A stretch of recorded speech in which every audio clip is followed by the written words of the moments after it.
ನಡು ರಸ್ತೆಯಲ್ಲಿ ಧಗಧಗ ಅಂತ ಹೊತ್ತಿ ಉರಿದಿದೆ ಕಾರು. ಚಲಿಸ್ತಾ ಇದ್ದಂತ ಸ್ವಿಫ್ಟ್ ಡಿಸೈರ್ ಕಾರಿನ ಇಂಜಿನ್ನಲ್ಲಿ ಬೆಂಕಿ ಕಾಣಿಸಿಕೊಂಡಿದೆ. ಹೀಗಾಗಿ ಇಡೀ ಕಾರು ಹೊತ್ತಿ ಉರಿದಿದೆ. ಬೆಂಗಳೂರಿನ ಜಾಲಹಳ್ಳಿ ಮೆಟ್ರೋ ನಿಲ್ದಾಣದ ಬಳಿ ನಡೆದಿರುವಂತಹ ಘಟನೆ ಇದು.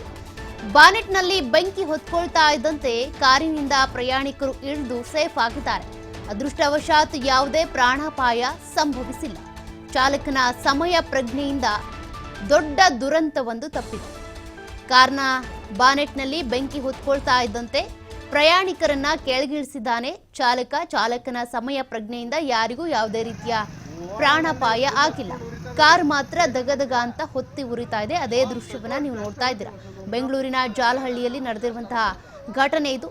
ಬೆಂಕಿ ಹೊತ್ಕೊಳ್ತಾ ಇದ್ದಂತೆ ಚಾಲಕನ ಸಮಯ ಪ್ರಜ್ಞೆಯಿಂದಾಗಿ ಅಲ್ಲಿ ಕಾರ್ನಲ್ಲಿದ್ದಂಥ ಎಲ್ಲ ಪ್ರಯಾಣಿಕರು ಕೂಡ ಸೇಫ್ ಆಗಿದ್ದಾರೆ. ಅದೃಷ್ಟವಶಾತ್ ಯಾವುದೇ ರೀತಿಯ ಪ್ರಾಣಾಪಾಯ ಸಂಭವಿಸಿಲ್ಲ. ಎಂಜಿನ್ನಲ್ಲಿ ಹೊತ್ಕೊಂಡಿರುವಂತಹ ಬೆಂಕಿಯಿಂದಾಗಿ ಕಾರು ಈ ರೀತಿ ದಗದಗ ಅಂತ ಹೊತ್ತಿ ಉರಿದಿದೆ.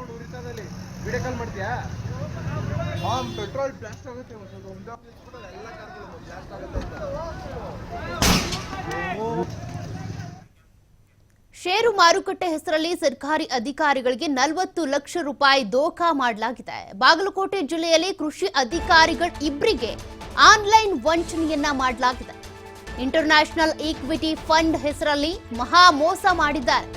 ಹೂಡಿಕೆ ಮಾಡಿದ್ರೆ ಭರ್ಜರಿ ಲಾಭ ಗಿಟ್ಟಿಸಬಹುದು ಅಂತ ಆಮಿಷ ಒಡ್ಡಿದ್ದಾರೆ. ಅದಾದ ಬಳಿಕ ಹಣವನ್ನ ಪಡ್ಕೊಂಡು ಅವರಿಗೆ ವಂಚನೆ ಎಸಗಿದ್ದಾರೆ.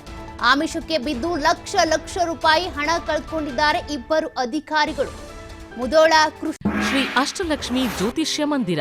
ಮದುವೆ ವಿಳಂಬ, ಪ್ರೀತಿಯಲ್ಲಿ ನಂಬಿ ಮೋಸ, ಇಷ್ಟಪಟ್ಟವರು ನಿಮ್ಮಿಂದ ದೂರವಾಗಿದ್ದರೆ, ಗಂಡ ಹೆಂಡತಿಯರಲ್ಲಿ ಪದೇ ಮನಸ್ತಾಪ, ಶತ್ರುಬಾಧೆ, ಇನ್ನೂ ನಿಮ್ಮ ಸಮಸ್ಯೆ ಯಾವುದೇ ಇರಲಿ, ಎಷ್ಟೇ ಕಠಿಣವಾಗಿರಲಿ, ಶ್ರೀ BH ಆಚಾರ್ಯ ಗುರೂಜಿಯವರನ್ನು ಒಮ್ಮೆ ಭೇಟಿ ಕೊಟ್ಟು ನೆಮ್ಮದಿಯ ಜೀವನವನ್ನು ನಡೆಸಿ.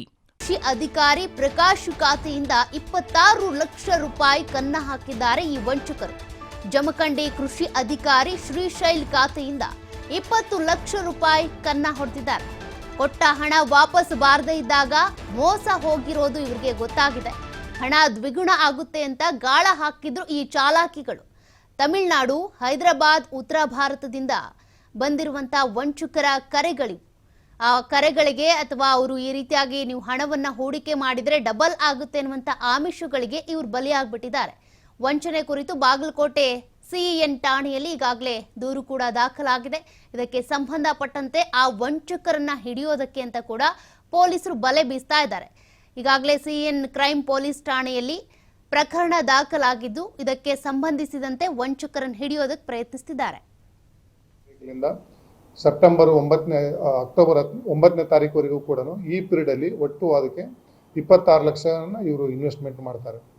ಇವರಿಗೆ ಸ್ವಲ್ಪ ದುಡ್ಡು ಒಂದು 99,000 ಇವರಿಗೆ ರಿಟರ್ನ್ ಬರುತ್ತೆ. ಸೊ ಇವರು ಮೇನ್ ಟೈಮ್ದಲ್ಲಿ ಕೂಡ ಇವ್ರದೇ ಒಂದು ಪಕ್ಕದಲ್ಲಿ ಕಲಿಗಿರ್ತಕ್ಕಂಥ ಜಮಖಂಡಿಯಲ್ಲಿ ಇರ್ತಕ್ಕಂಥವ್ರು ಶ್ರೀಶೈಲ್ ಈಶ್ವರ ತೇಲಿಯವರಿಗೂ ಕೂಡ ಹೇಳ್ತಾರೆ, ನಾನು ಈ ಥರ ಇನ್ವೆಸ್ಟ್ಮೆಂಟ್ ಮಾಡ್ತಾ ಇದ್ದೀನಿ, ಒಳ್ಳೆ ರಿಟರ್ನ್ ಬರ್ತಾ ನೀನು ಕೂಡ ಮಾಡಂತ ಹೇಳ್ತಾರೆ. ಸೊ ಅವರು ಕೂಡ ಹತ್ತತ್ರ 20 ಲಕ್ಷದಷ್ಟು ಇನ್ವೆಸ್ಟ್ಮೆಂಟು ಕೂಡ ಮಾಡ್ತಾರೆ. ಇಬ್ಬರು ಕೂಡಿ ಇಂಟರ್ನ್ಯಾಷನಲ್ ಇಕ್ವಿಟಿ ಫಂಡ್